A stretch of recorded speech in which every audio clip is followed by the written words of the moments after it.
Good morning and welcome to this, the third and final event of VIU's Arts and Humanities Colloquium Series for Fall 2021.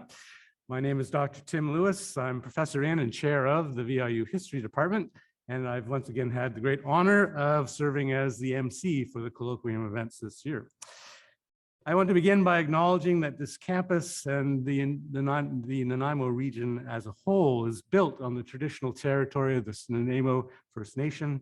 And as guests on this land, we must always be grateful for the opportunity that we have to live, learn, work, and play in this very, very special place. And I hope we all do our best to advance the process of reconciliation with Indigenous peoples. Hello to all of those who may be joining us via Zoom this morning. And just a reminder, if you're out there, please make sure that your Zoom screen is on mute. Thank you.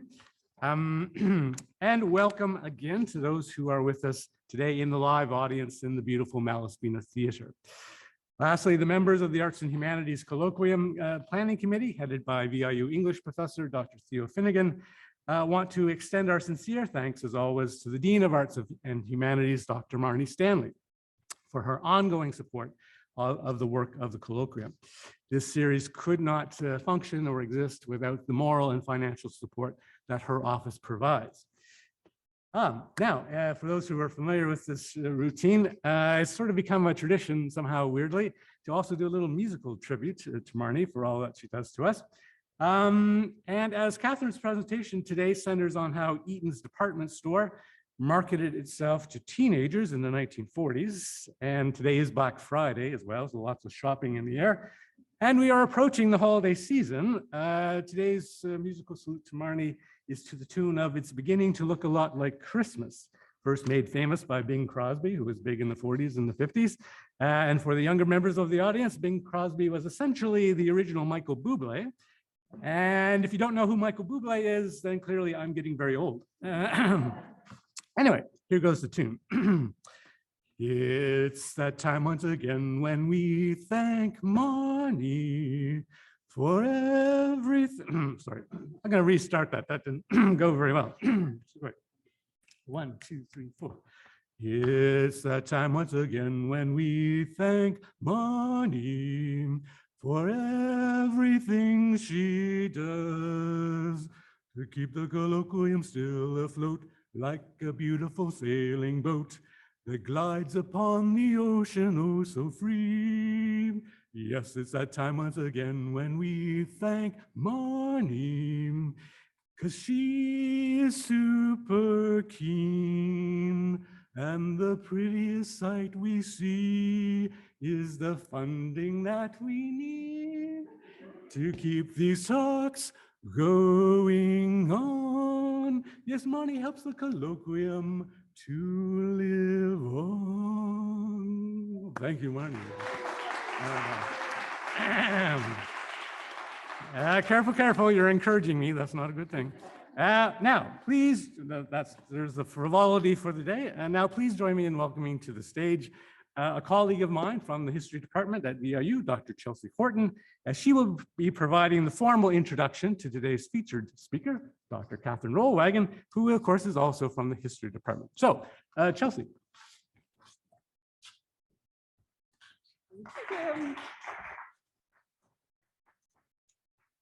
Well, that's a tough act to follow. It is my great honor and pleasure to be here with you today in Nanaimo territory, on Nanaimo territory. And to those of you who are joining us from elsewhere, greetings.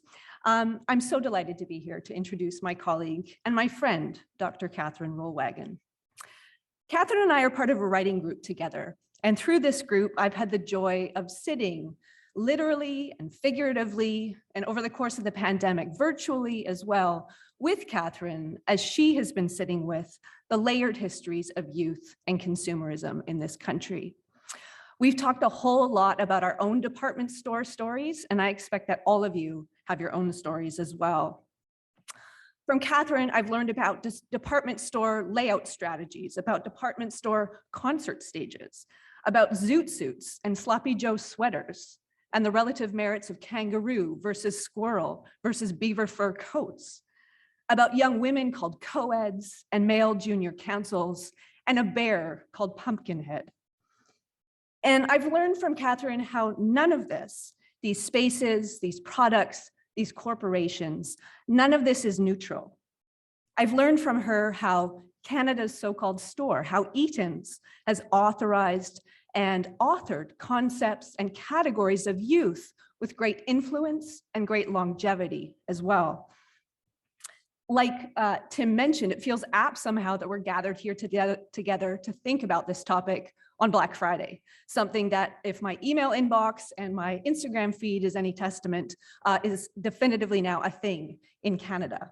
So what a day to be gathered together, to be thinking about these layered historical relationships between consumerism and youth in Canada. So I thank you for being here, and I invite you to join me in welcoming my colleague and friend, Dr. Katharine Rollwagen.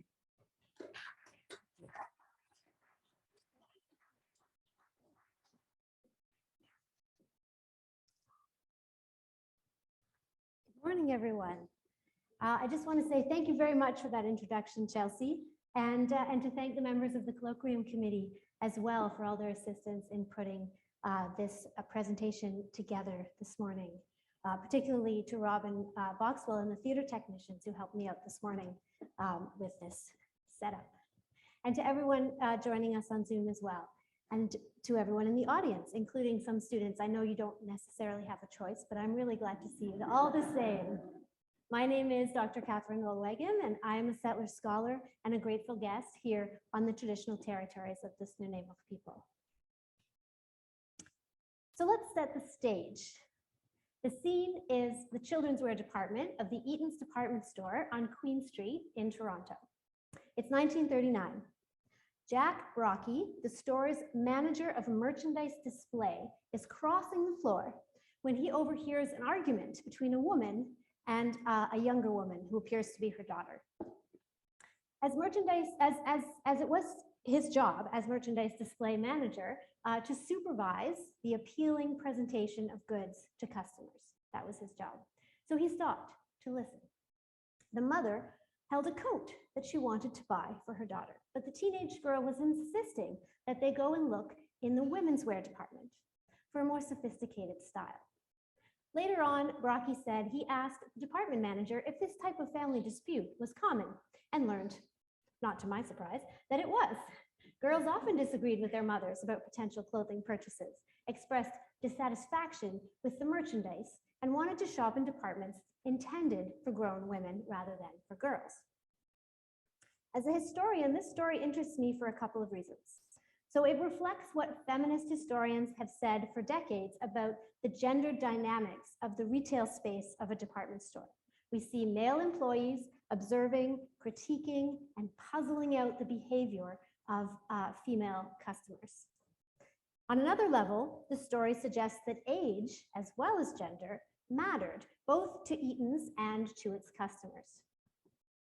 Finally, the provenance or the origin of this particular story is significant. Brocky recounted this story nearly 30 years later during an interview in 1968, in which he recorded upon his retirement for the company's archives. So the fact that Brocky remembered this relatively mundane moment on the sales floor for decades suggests that it was also a key event in his own narrative of his career. For Brocky, this randomly overheard argument was demonstrable proof that the company was missing the opportunity to reach a new and important group of customers, teenagers. He spent much of the decades that followed trying to make Eatons a place where teenagers wanted to shop. So today I want to tell you what the company did, some of what the company did, with Brocky's assistance to market Eatons as the store for young Canada, and in the process to help popularize the term teenager and to make shopping and consuming a central aspect of teenage culture in Canada. So here's an outline of the next 45 minutes or so. First, I want to introduce you to Eatons a little bit, explain why my research focuses on this one department store, as there are many in Canada's history.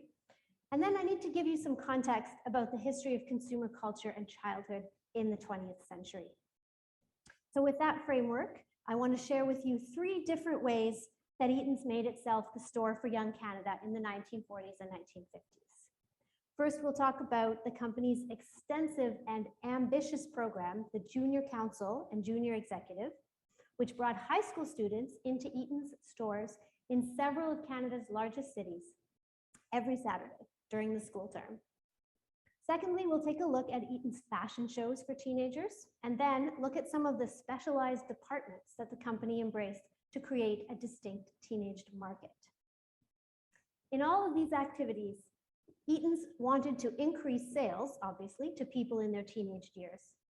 They really wanted to cultivate loyalty among younger customers, to foster emotional ties that would help to ensure that children and youth continued to shop at Eatons as they aged. Their extensive youth marketing strategy made space for young people in the stores, and at the same time transformed teenagers into a valuable commodity for the company. So by a show of hands, I know I can't see you all that well, how many people have heard of Eatons before? There's a lot of people who have heard of Eatons. How many have actually shopped at Eatons?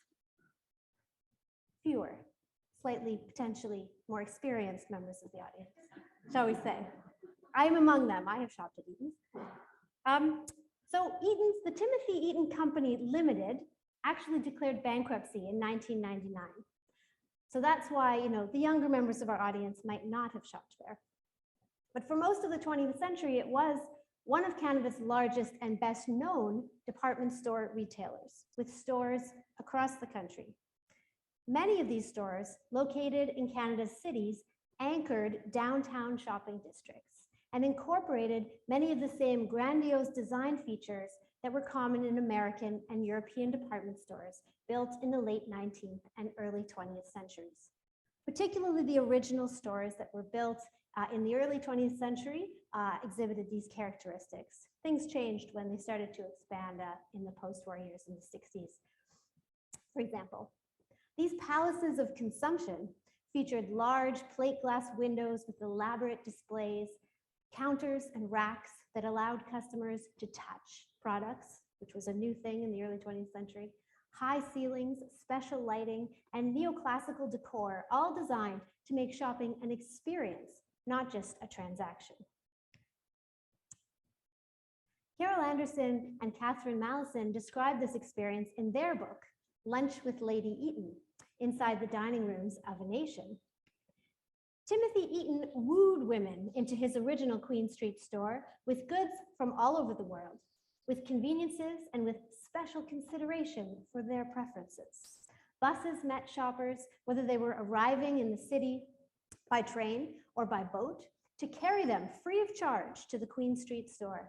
There they were welcomed by doormen who assisted them with their packages, while floor walkers helped them on and off the elevators. An area with comfortable change rooms and full-length mirrors was provided for fittings. In the ladies' gallery and waiting room, women could rest, meet a friend, even have a bath. Their children could be cared for by nurses while they made their purchases. Eaton's influence extended beyond its stores through an extensive mail order catalog service. From 1884 until 1976, the company offered a dizzying array of goods by mail. By 1904, the company was printing 1.3 million catalogs a year and sending orders across the country as well as internationally to Mexico, parts of Europe, China, and Asia.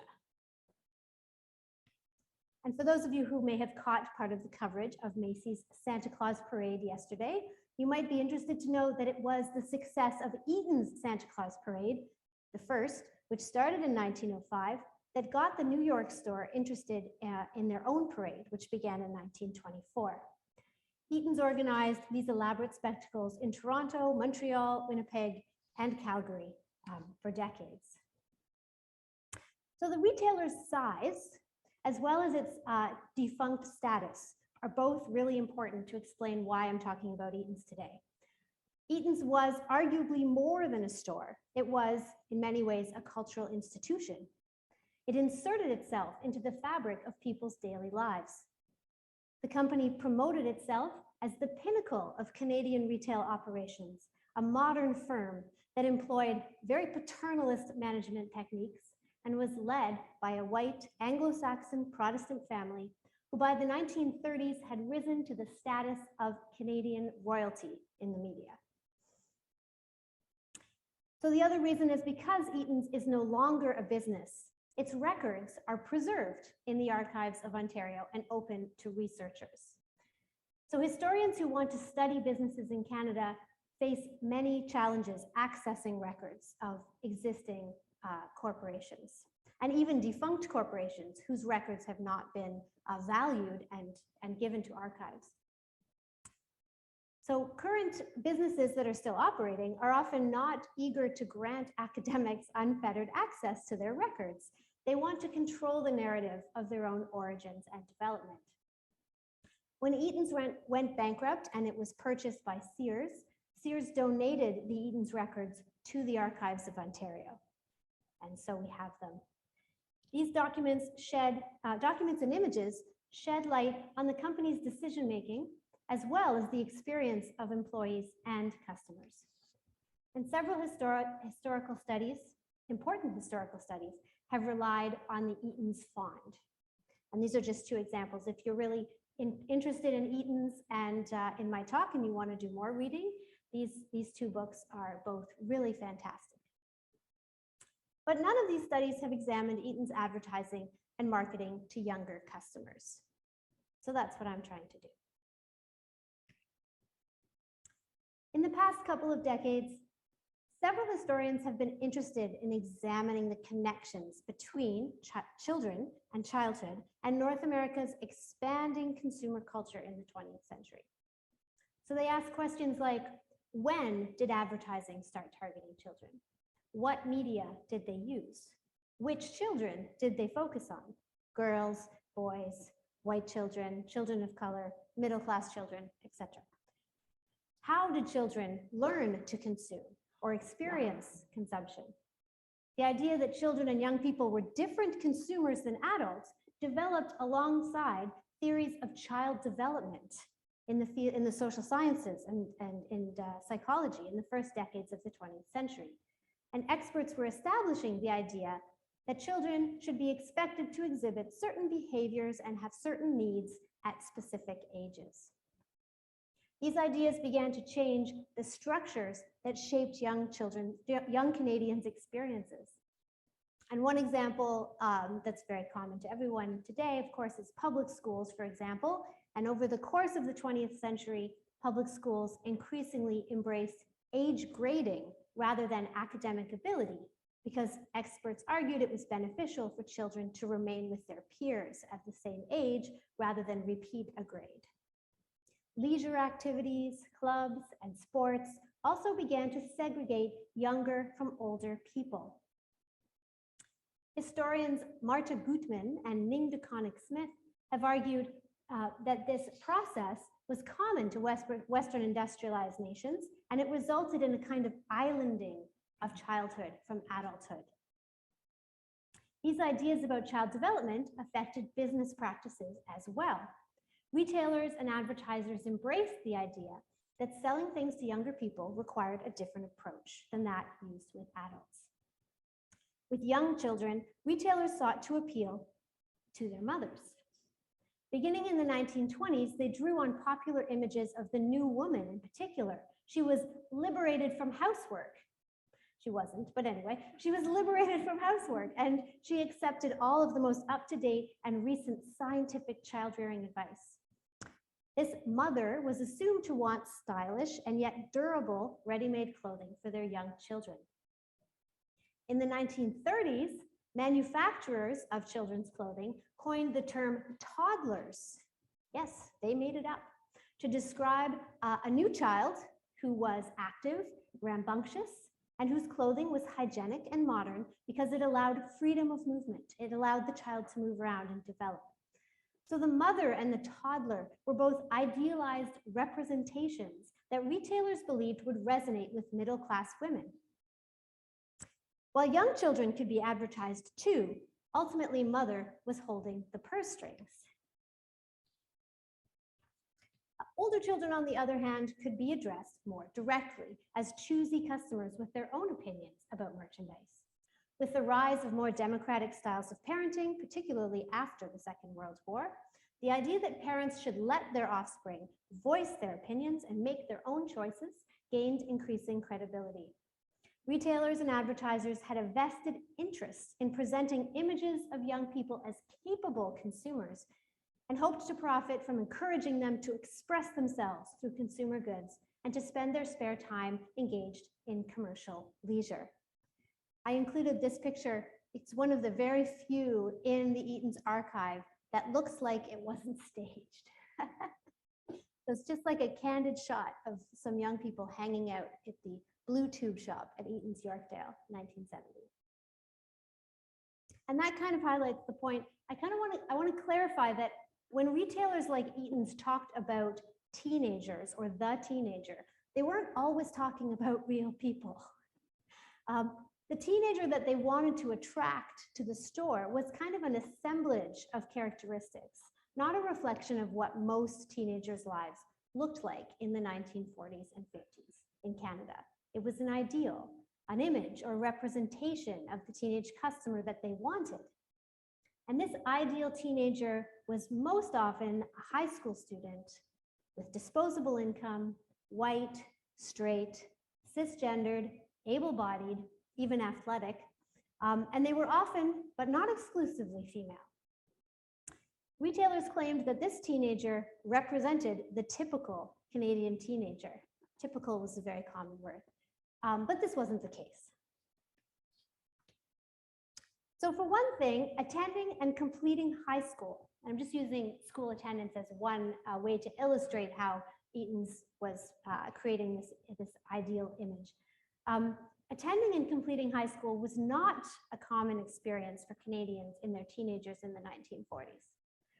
While an increasing number of girls and boys were attending secondary school across the country, they were still in the minority. In Ontario in 1939, for example, less than 40% of those between 15 and 19 were attending secondary schools.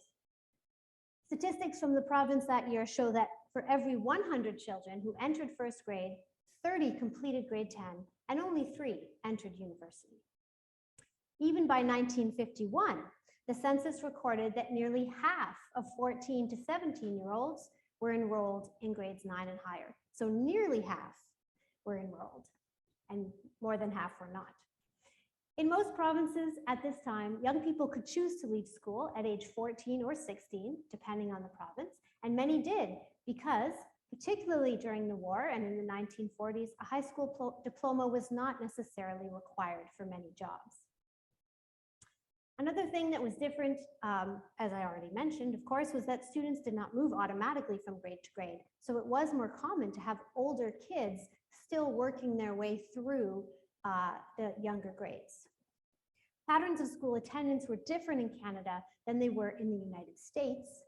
In 1940, nearly 3/4 of American teenagers attended secondary schools, and university enrollment was topped 10% of that population.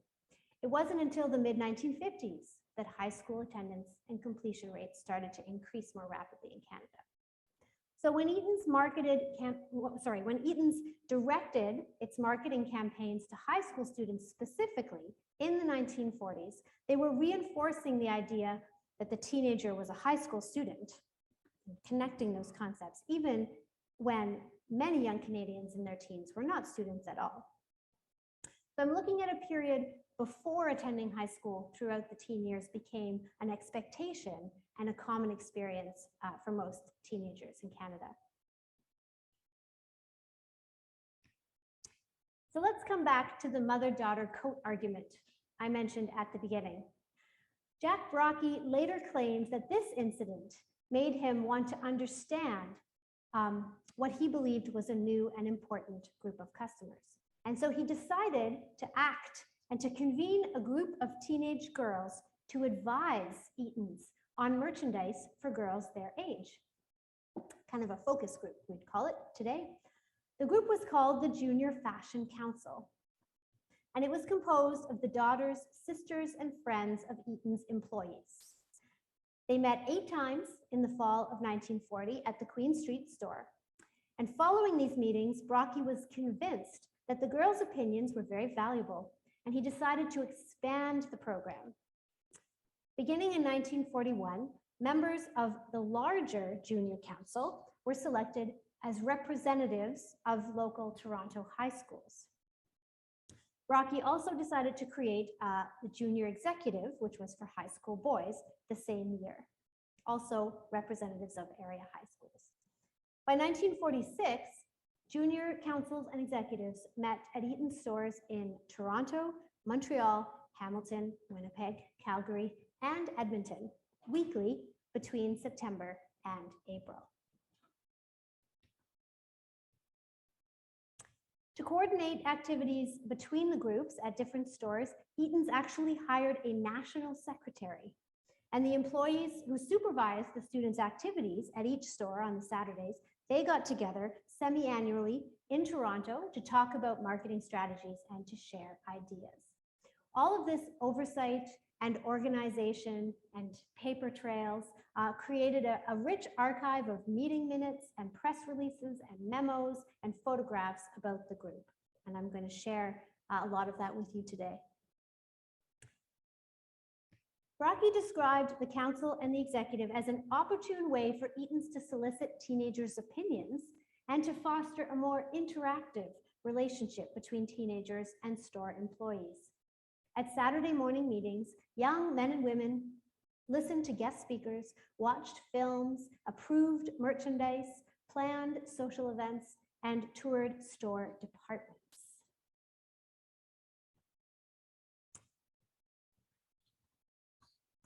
Sometimes they worked on special projects, planning window displays or fashion shows, or composing their own advertising copy for contests.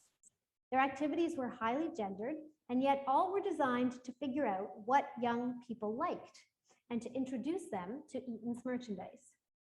I published an article a while back on this group in the journal Histoire Sociale, and I'd be happy to say more about how they were selected if you're interested during the question period. The meetings of the Junior Council and the executive brought hundreds of high school students into Eaton stores in 6 cities across Canada every Saturday, altering the way the retailer sold its merchandise to teenagers and making them a visible part of the retail space. They were easily identified in the stores in their matching blazers with crests or pins, and they often took up spaces that would normally be occupied by customers or by Eaton's employees.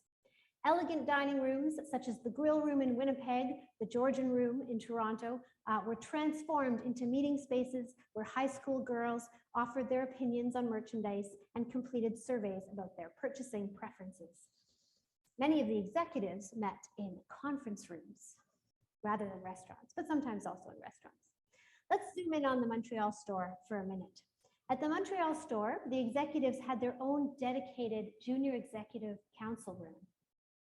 The employees who coordinated the program arranged for a large bulletin board to be posted in a prominent position outside the menswear shop so that the executives could post information about what was going on at their high schools.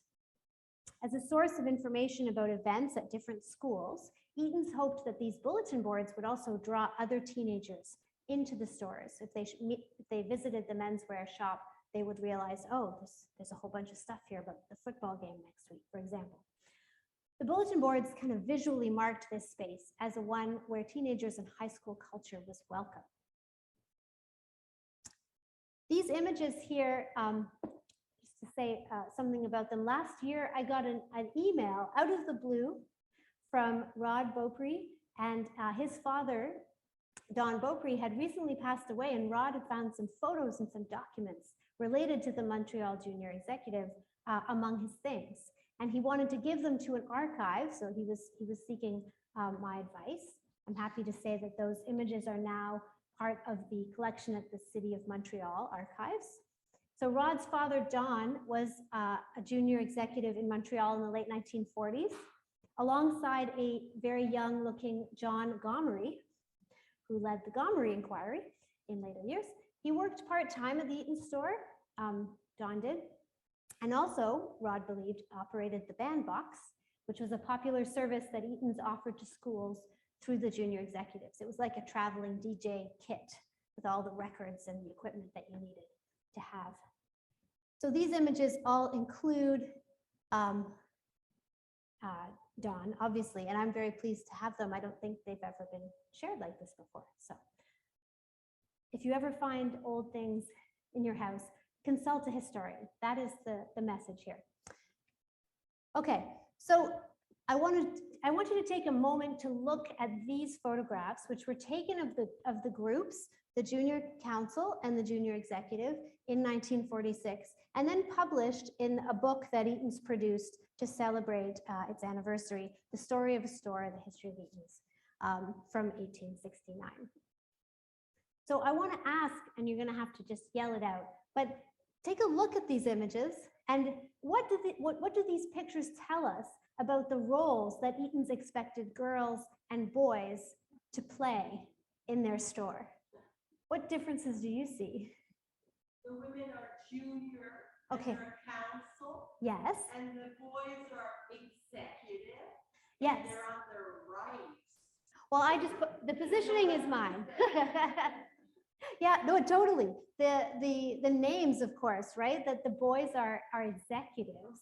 And I found this really neat little note that where Jack Rocky said that some of the Eaton's executives, some of the higher ups, were kind of not quite sure they liked this name.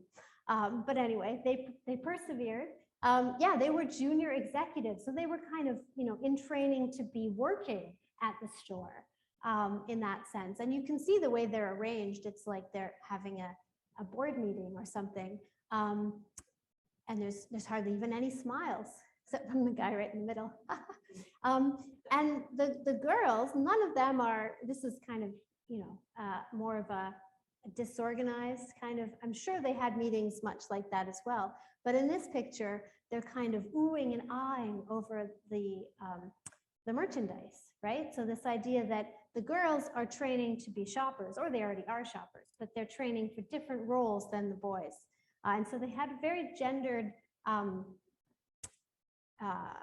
presentation of the two groups, and their activities mirrored this as well. So we'll talk a bit about that. So some of the contests and activities that the groups did were designed to introduce them to retailing practices while soliciting their ideas as well. And these, not only did they do these activities in their meetings, but these activities also got shared in the store, which kind of, again, emphasized that this is their store, they belong here. Advertising contests held in Montreal and Toronto, for example, asked both the councillors and the executives to design a newspaper ad for something in the store that they would really like for themselves, that incorporated the Eaton's slogan, the store for young Canada. Contests like this sent the students into the store departments to see the merchandise, to practice their selling techniques, and to gather inspiration. The results were displayed in various departments and used as copy for local newspaper advertisements. In 1948, as one example, 10 of the councillors' room designs from the House Furnishings Project were selected and placed on prominent display on the Aisle of Ideas in the College Street store in Toronto. Often photographs of the councillors and executives were placed alongside these displays in various departments and store windows. And you can see that here.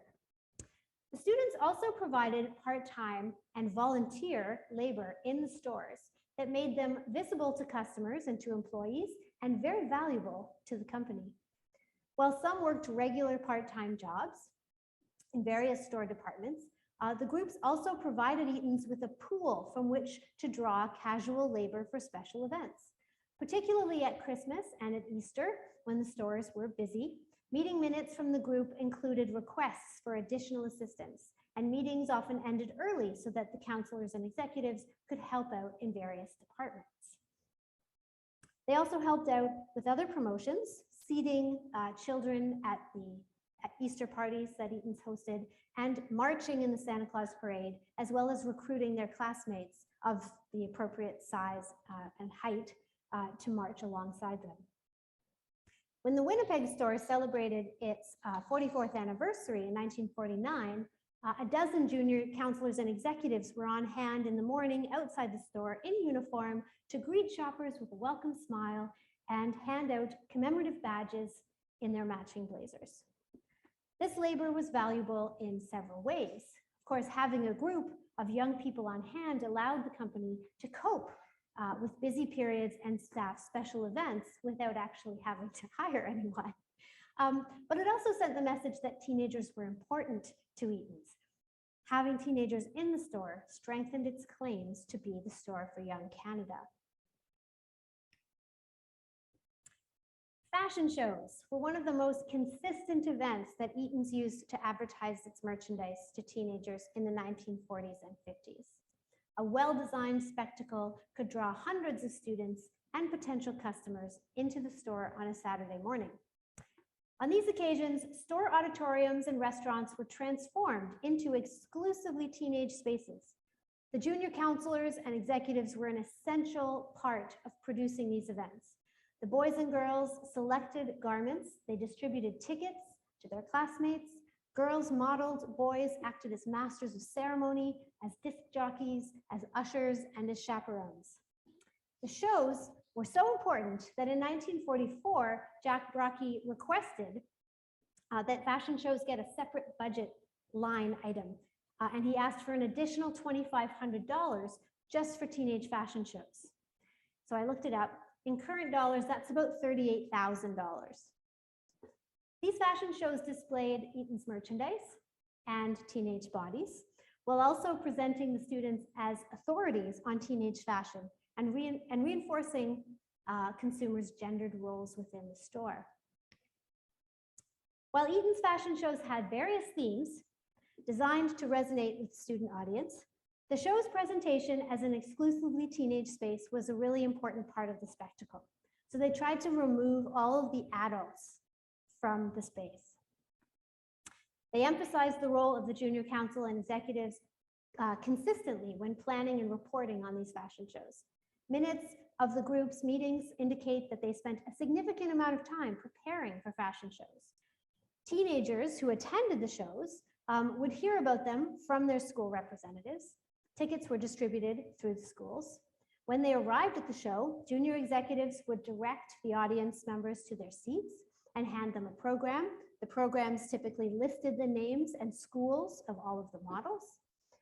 Most of the people they would see in the course of the event were people their own age, some of whom they would recognize as their own junior council and executive reps. Reports of the shows themselves emphasized the students' roles in producing them. So there was, following a show at the Winnipeg store in December of 1950, the employee newsletter Contacts proclaimed that the show was a success, thanks to the junior counselors, 350 high school and college co-eds oohed and ahed Saturday morning, they reported. It noted that one of the counselors was at the podium describing garments as they came down the runway. And while some of the girls may have had stage fright, the story reassured readers that a view from the audience proved that the teenage girl of today knows how to look poised and self-assured and can smile prettily at a critical audience. At fashion shows, Eatons presented more than just teenage merchandise. The company offered a spectacle seemingly created by teenagers for teenagers, meant to indicate that the retailer trusted and valued its high school students as customers. So these shows reflected and reinforced the same gendered expectations of teenagers that Eatons had for its adult customers. Fashion shows were predominantly feminine spaces in which women both consumed the clothing on display and, as models, were themselves consumed.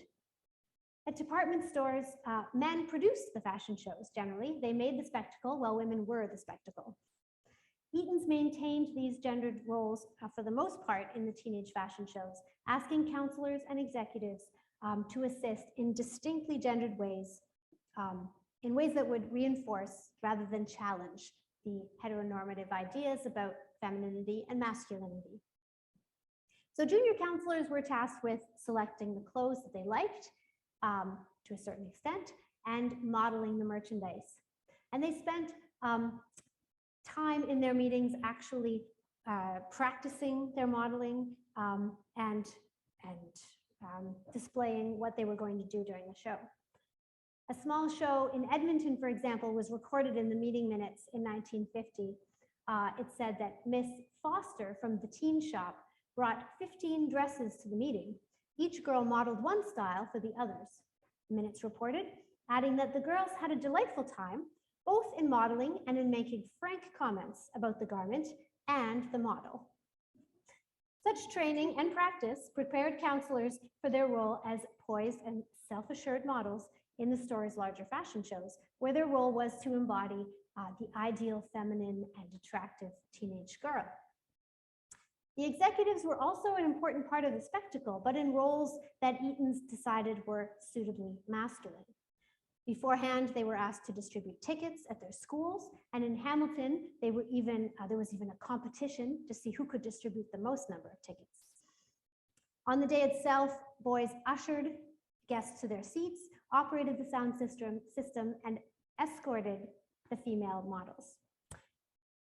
Escorts dressed in tuxedos to walk with the female models down the runway, typically just for the last or final kind of formal dress part of the show. At the end, male escorts created the appropriately romantic atmosphere for the girls modeling these formal dresses. Their participation created the heterosexual fantasy of a romantic evening or a date, a special dance perhaps. In other shows, boys dressed to enhance the scene. They wore sports equipment or school team uniforms to add what the company called atmosphere, and they were positioned to ensure that female models were the center of attention. Arguably, you could say that they were modeling when they did this, but they were called escorts because that was deemed more masculine and appropriate and more appealing to high school boys. Boys themselves, however, did not seem to be as opposed to modeling as the company believed. At least once in 1947, the Hamilton Junior Executive hosted an all-male fashion show where boys modeled merchandise to a male audience. It was reported to be a successful event, but several of the other junior executive advisors from the other stores expressed doubts that the boys in their groups would volunteer to participate in such an event. They decided instead in Montreal and Toronto to have an all-male stag party with a sports theme. So at these events, sports equipment and clothing was displayed on mannequins, and the audience was treated to talks from local football and basketball coaches. So it's like the stuff is here, but we're not really focusing on the stuff, we're talking about sports. The advisors emphasized that there was to be no modeling whatsoever, only displays. I found this rather fascinating newspaper article from 1949 that suggests that not all male students viewed modeling as a feminine or feminizing activity. This Globe and Mail columnist surveyed some high school boys in 1949 and found them in favor of an all-male fashion show. The boys in the department store shows are just props, the Canadian High News columnist Ian Collins complained. We need shows of our own. Several male high school students agreed that they would like a sneak peek of the fashions before we plan our fall wardrobes, and claimed it's not fair to have the shows just for girls. They suggested that fashion shows were informative and potentially effective ways of encouraging high school boys to shop at the department store.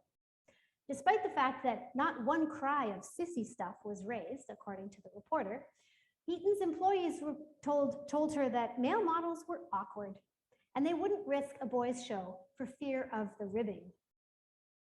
Well, this is only one newspaper article. I think it does demonstrate that while Eaton's claimed to be listening to the teenagers, the company's marketing was still quite conservative. It wanted to profit from an association with youth culture, but it preferred to maintain the status quo. While fashion shows continued to be a key aspect of Eaton's strategy to draw teenagers into the stores throughout the 50s and into the 1960s, these exclusively teenage spaces were also overtly feminine ones.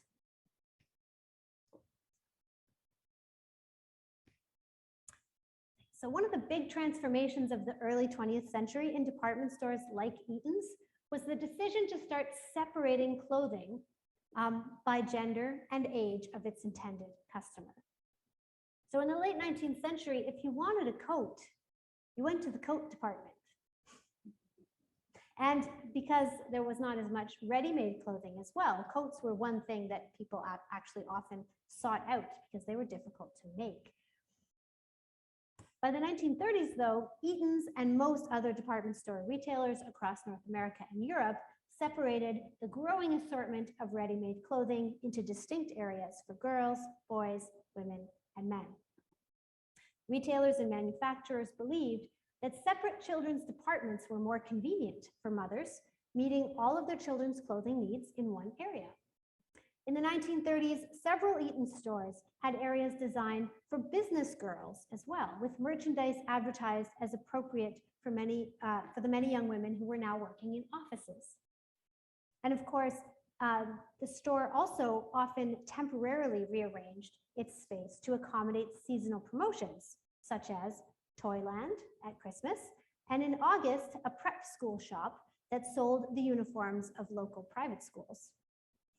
By 1940, several American department stores, such as Powers in Minneapolis, Minnesota, had already created sex-segregated departments specifically aimed at high school students.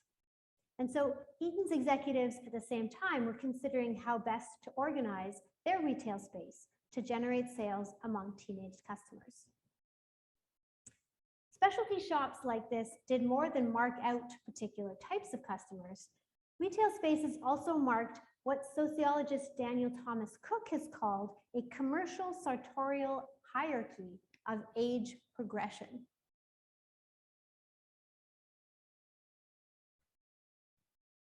So that means not just separating children's clothing from adults, but actually separating children's clothing within the department, separating smaller sizes from larger ones, and associating size specifically with age.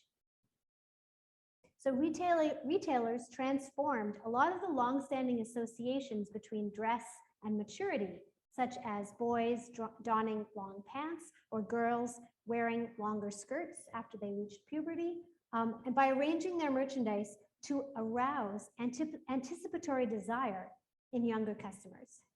Basically, if children could see the clothes that they would wear when they got a bit older, ideally by walking through the racks of merchandise in larger sizes and seeing older children shop, retailers believed that they would look forward to the day that they too could shop in that part of the store and thus be more grown up.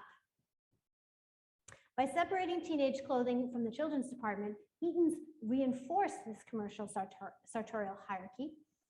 So I'm going to focus on the Toronto store here, where at the Queen Street store, the company created the high spot for teenage girls and advertised it as their very own place. At the same time, they also worked to encourage high school girls to visit women's departments as well, to imagine themselves as older and to desire and anticipate a more sophisticated wardrobe. So the high spot opened in Toronto's Queen Street store in September of 1941. And the company described it as the solution to a familiar problem. Eaton's described it in a Globe and Mail advertisement where the copywriter noted that she had toured the new shop the day before and that it had reminded her of, quote, the good old days when mother dragged us from the children's department to the Mrs. department and back again to the children's, only to find that no one gave a hoot about the clothing problems of a woman who was tall and 14. Remembering her own difficulties finding suitable clothing in her youth, the writer assured readers that the high spot provided the perfect in-between space. The dissatisfied teenage customer and, she implied, her tired mother would get the attention she deserved in the high spot, where shopping should become pretty much of a lark for any girl of 12 or up. This was their very own shop, designed with the input of Eaton's junior counselors. A full-page advertisement the following week highlighted many of the High Spot's features. Designed to appeal to high school gals, including a jukebox playing popular music, bar stools at the horseshoe-shaped accessories bar, and an alumna from our Junior Fashion Council to tell all on what to wear and when. The copy and the image portrayed the High Spot as more of a teen retreat than a shop. It's where you and all the Coke crowd can gather, they mean Coca-Cola, you and all the Coke crowd can gather to gossip about clothes and listen to music, Eatons claimed. The illustrations featured 3 young women dancing around a jukebox. Another 2 are positioned near the accessories bar, one relaxing casually against the counter, listening to another in an animated pose. All are modeling Eaton's merchandise, but none are actually shopping. The title of the ad, Hijinks at the High Spot, also implied that this was a space where teenagers could be carefree or even rambunctious without censure. The advertisement portrayed the High Spot as a place to spend time as well as a place of commercial transactions. Descriptions of the High Spot as a happening and teen-exclusive space continued in subsequent ads for the shop. Eatons referred to it as our popular Junior Deb Center and that lively place on the 3rd floor with the uncanny faculty for knowing the right clothes. This is where they meet when they're on the clothes hunt, the company claimed in another ad, assuring young customers that they're always sure of a warm welcome and exactly the right bright animated wearables that you and your crowd like best. So this ad from 1944 illustrates a couple of key developments in retailing to children in the 1940s. First of all, you'll notice that it says on the September slate. So this is a back to school ad. It's really from the mid-1930s onwards that we start to see this explosion of advertising in August and September, which I think, again, is tied to increasing school attendance rates, as well as trying to see the teenager as a distinct customer. Secondly, the copy distinguishes between younger children shopping with their mothers and older kids who were the high crowd, alone and coolly independent. Finally, the High Spot is described as an on its toes corner of the children's department. And it was designed so that younger children would walk past or through it to get to their own section of the department. So in this ad again, Eatons creates an age progression and a hierarchy by promoting girls' clothes age 7 to 12 alongside clothes for the high school girl. These ads also clearly connected the High Spot to high school students and presumed teenaged pastimes. Well, first of all, there's the name, the High Spot. I mean, it kind of sounds friendly, like hi, but it's also, which was slang at the time. Now we say it all the time, but back in the day, hi was a very informal greeting. And it's also high school. And the language, of course, the high school girl, belle of the jukebox, and the Coke bar. Eatons employed similar tactics in the department store itself, using props and scenes connected to school, such as a desk, books. There's a giant apple. Whoops, too fast. There's a giant apple over there. And also in the middle image, we have kind of a Coke bar scene, or a milk bar maybe, with a male mannequin serving some of the models a drink. So Eaton's advertising mentioned the High Spot as a place for teenage clothing until 1952. So what did teenagers think about the High Spot? At some point after it opened in 1941, the specialized department received criticism from the junior counselors. And the problem was location, location, location, location. In an undated memo to Jack Rocky, employee B. Warner summarized the junior counsel's feedback. They claimed that the name did not suit the third floor department because, quote, the average high school student does not purchase clothes on the 3rd floor, but on the 4th. On the 3rd floor, the high Spot was part of the children's and girls' departments, while the fourth floor featured the Young Moderns shop and college toggery, sections of the women's department that featured fashions in junior and misses sizes. Furthermore, it seemed that some of the counselors weren't even aware that the high spot was different from the girls' department. The girls felt that the shop should be more definitely separated from the rest of the floor.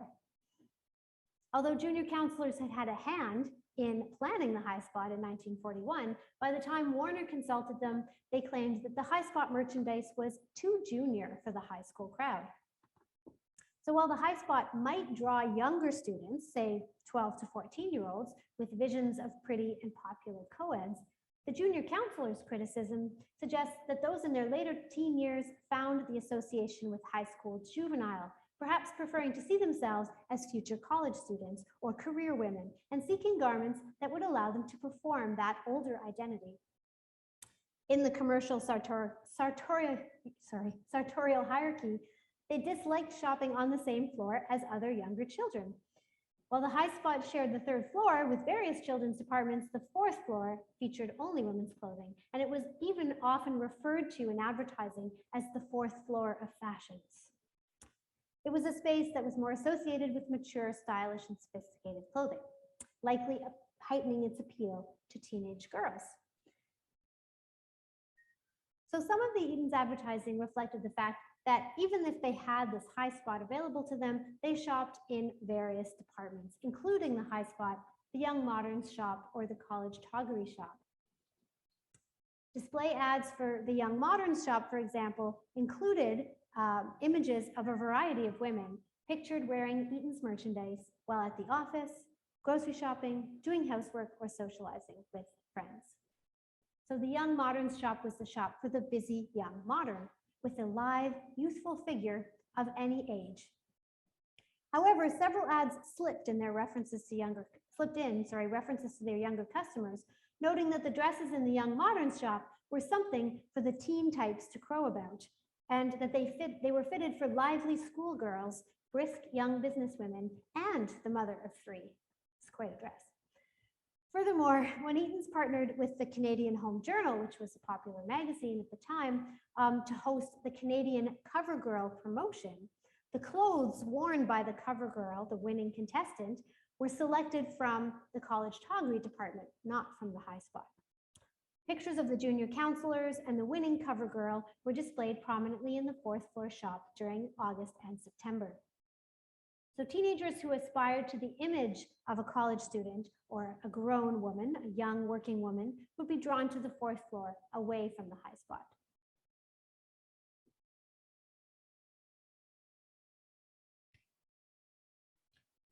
So specialty departments for young people continued to evolve in the 1950s. And in 1951, Eaton's opened an entire floor of the College Street store as the new Young Canada Shops. And I love this because it's a noun and a verb at the same time. So great. These are the Young Canada Shops, but Young Canada Shops at the Young Canada Shops. This was a section that was completely devoted to the shopping needs of young Canada from cradle to college.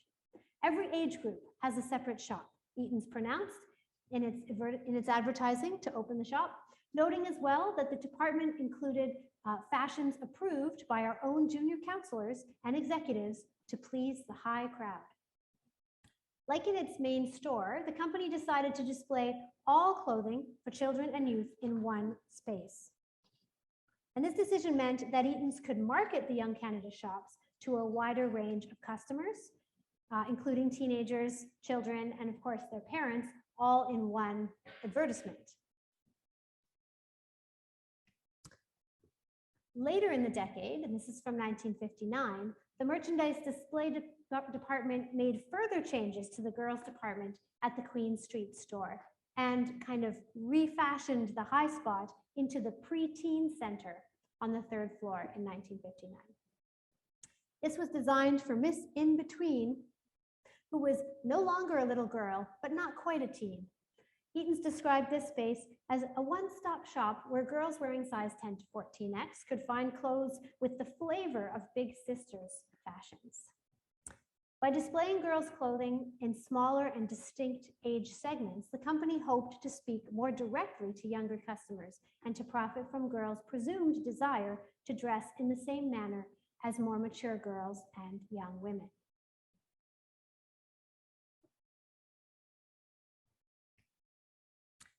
So in the 1940s and 50s, Eatons made various concerted efforts to draw an ideal teenage customer into its stores.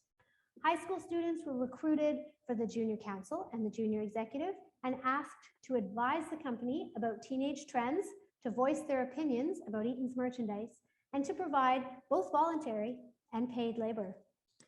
Young people were invited to both attend and to participate in fashion shows and to shop in departments designed especially for them. The High Spot, the Young Canada shops, and the Young Modern shop demonstrate how the company persisted in its search to create a space where teenage girls and boys would most want to shop.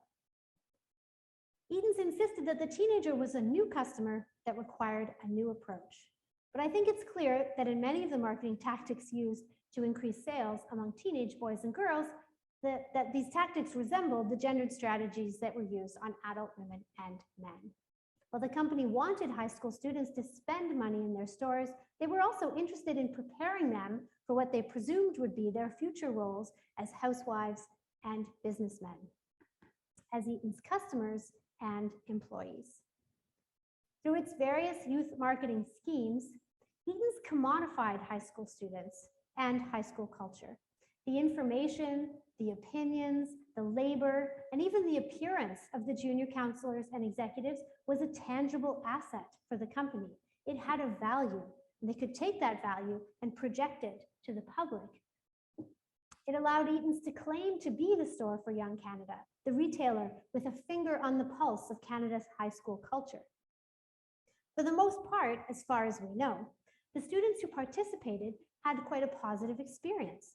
They made friends, they learned about the operations of a retail store, and they felt, in many cases, like their opinions mattered.